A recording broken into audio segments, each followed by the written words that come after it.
시청자 여러분 안녕하십니까? 국내 최초의 의료건강 전문 방송 메디컬 TV가 준비한 정보플라자 7 지금 시작합니다. 먼저 오늘의 이슈 만나보시죠. 무더위도 냉방도 무서운 갑상샘 질환자들의 여름나기를 알아봤습니다. 온열 질환자가 벌써 작년의 2배 반을 넘어서며 연일 신기록을 경신하고 있습니다. 전주시가 폭염 취약도시 1위에 꼽혔습니다. 익산, 군산 등도 비슷해 대책이 필요합니다. 늘어나는 비만 인구, 10대에서 20대의 심장도 위험합니다. 매일 베리 한 줌이면 심장병 사망 위험도를 절반으로 떨어뜨릴 수 있습니다. 유례없는 폭염이 이어지면서 갑상샘 질환자들의 하루하루가 전쟁입니다. 다른 사람들이 느끼는 무더위가 이들에게는 한증막이고 그래서 에어컨이라도 켜면 그 냉기를 못 견디기 때문인데요.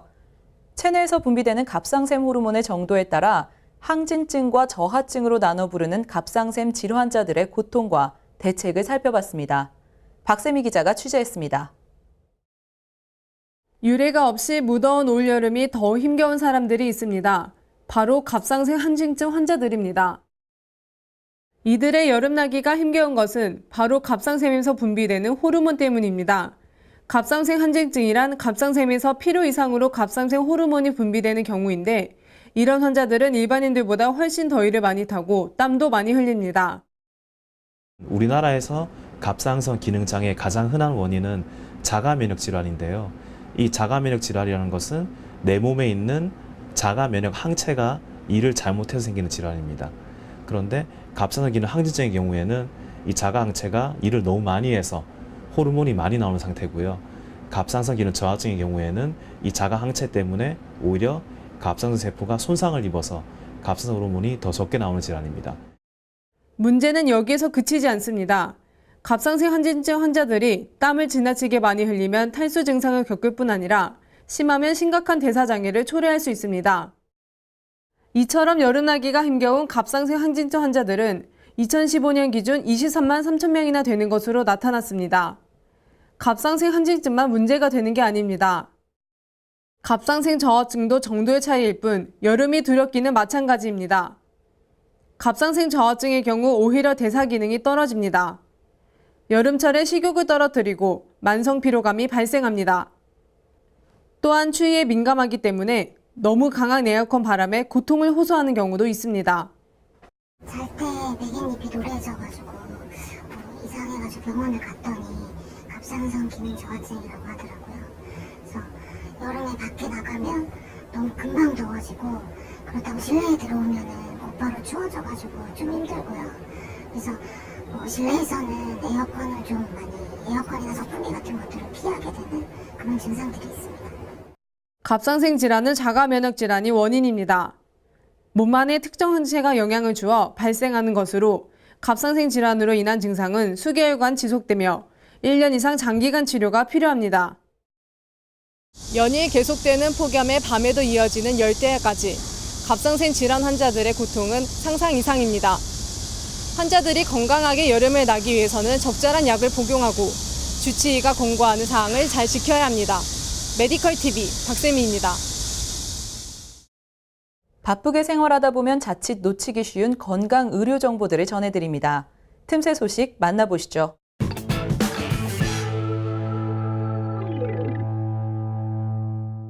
폭염이 드디어 신기록권에 들었습니다. 서울의 낮 기온이 이전 최고치를 갈아치웠고 온열 질환자가 속출해 벌써 작년의 2.5배를 넘어섰습니다. 지난 5월 20일부터 7월 30일까지 2달여 기간 동안 발생한 온열 질환자가 무려 2,266명으로 이미 지난해 여름의 2배 반을 넘었습니다. 사망자 역시 28명으로 2011년 집계를 시작한 이래 최대치를 기록했는데요. 성별로는 남성 환자가 1,696명으로 74%였으며 연령대별로는 50대 환자가 473명으로 가장 많았습니다. 전체적으로는 50대에서 80대 이상의 환자가 1,387명으로 61%를 차지했습니다. 더위 관련 소식이 많습니다. 전북 전주시가 폭염에 가장 취약하다는 조사 결과가 나왔는데요. 취약지에 특히 전라북도권이 많았습니다. 환경부가 1개월 기상 전망 자료를 토대로 전국의 지역별 폭염 취약성을 평가한 결과 가장 폭염에 취약한 도시는 전북 전주로 나타났습니다. 특히 전주 완산군은 평균 온도를 나타내는 기후 노출 지수가 0.5로 가장 높은 반면 인구당 소방 인력 등이 부족해 폭염에 대처하는 적응 능력이 0.03에 불과했습니다. 또 65세 이상 고령층이 밀집한 전북 고창과 김제, 정읍 역시 폭염에 취약한 것으로 나타났습니다. 이번에는 오늘 보도된 생생한 보건의료 정보를 전달하는 미디어 포커스 시간입니다.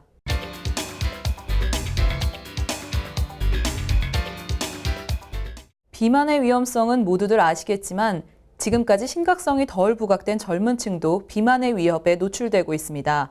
10대에서 20대도 비만이면 심장이 심각한 손상을 입는다는 겁니다. 영국 브리스톨대 연구팀은 17세와 21세 연령대 수천 명을 대상으로 체질량 지수와 심장 건강과의 연관성을 조사했습니다.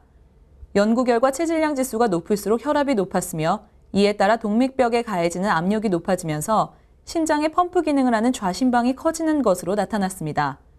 연구팀은 체질량 지수가 높을수록 심장 구조에 변화가 일어나 젊은 나이에도 심장마비나 뇌졸중이 발생할 가능성이 커진다며 체중을 적정 수준으로 줄이면 이런 심혈관 질환을 예방할 수 있다고 강조했습니다. 코메디닷컴 권순일 기자가 연구 결과를 소개했습니다. 블루베리나 라즈베리와 같은 베리류의 과일을 꾸준히 먹으면 심장질환으로 인한 사망률을 크게 줄일 수 있습니다. 또 사과와 배 등은 뇌혈관 질환 예방에 도움이 됩니다. 베리류 과일을 하루 한 줌씩 꾸준히 먹으면 심장질환으로 인한 사망률은 40%까지 줄일 수 있습니다. 베리류의 붉은색이나 보라색을 띠게 하는 안토시아닌 성분이 혈관을 보호하고 염증을 개선하기 때문입니다. 또 사과, 배, 오이 등 속살이 하얀 과일과 채소를 즐겨 먹는 사람은 그렇지 않은 사람에 비해 뇌졸중 위험이 52%나 낮았습니다. 헬스조선 한희준 기자가 관련 연구 결과를 기사로 다뤘습니다. 당뇨병에서 시작되는 당뇨망막증은 국내 실명 원인 1위로 꼽히는 질환인데요. 이런 당뇨망막증 환자의 70%가량이 50대에서 60대였습니다. 김한과 병원이 2008년 이후 지금까지 축적된 15만여 건의 진료 자료를 분석한 결과 당뇨망막증은 60대가 34%로 가장 많았고 이어 50대 33%, 70대 이상 16% 등으로 나타났습니다. 50대에서 60대가 전체의 67%나 차지한 결과인데요. 병원 측은 당뇨망막증이 의심되면 병원을 찾아 조기에 원인을 파악하는 것이 중요하다고 지적했습니다. 국민일보 이기수 기자가 이런 내용을 보도했습니다.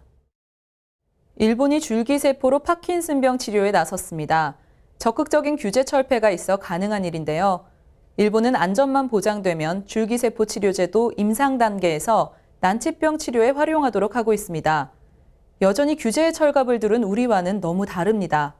줄기세포를 기술이 아니라 합성 신약처럼 취급하는 게 증거겠죠. 규제가 심하니 연구개발비는 눈덩이처럼 불어나도 결과는 없는 후진국형 딜레마에 빠져 있습니다. 한때 줄기세포의 유망국이었던 우리의 저력이 묻히고 마는 것은 아닐까 걱정이 앞섭니다.